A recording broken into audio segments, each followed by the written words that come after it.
déjà un peu mes amis.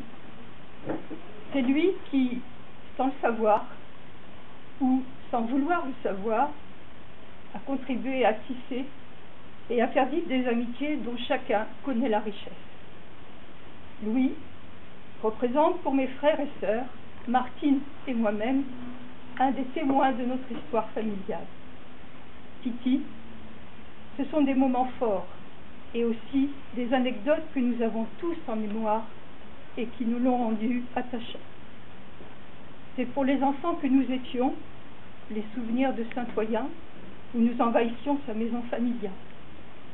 Ce sont les partages avec la famille Bruno, les souvenirs de la montagne et du verger de Saint-Oyen, les Hexatonais.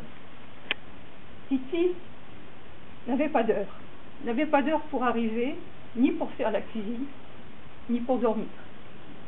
Il arrivait, les bras chargés de victuailles, et se mettait à préparer un minestrone, où il s'installait pour dormir un peu. Il aimait bien trouver aussi en mes frères des partenaires de savoir, de contact. Il s'intéressait à tous et à tout.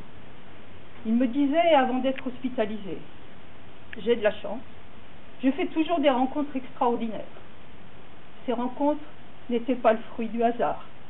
Louis était capable d'aborder les personnes, d'entrer en communication, de les faire parler, de leur donner de l'importance. Que ce soit dans le bus, à la cathédrale où il avait son fief, non pas, vous vous en doutez, dans la cathédrale, mais au resto libanais, à la cafétéria de l'Agora, dans sa résidence, dans la rue. Il avait ce pouvoir de communiquer, même si il avait un peu de mal à entendre. Je ne sais pas, mais je pense que toi, tu sais.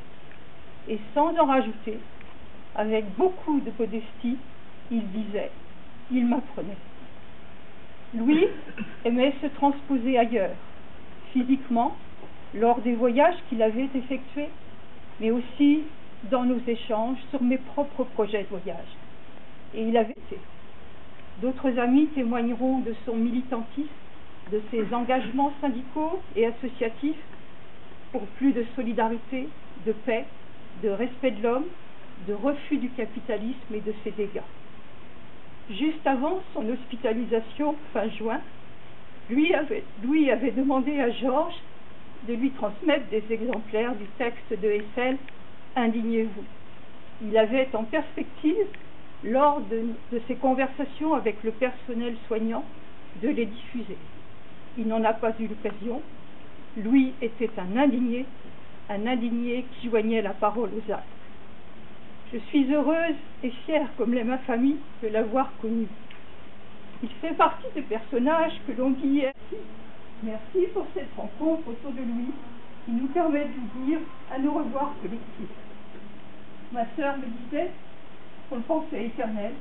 Eh bien, comme tout être exceptionnel, je pense que Louis ne peut être qu'éternel.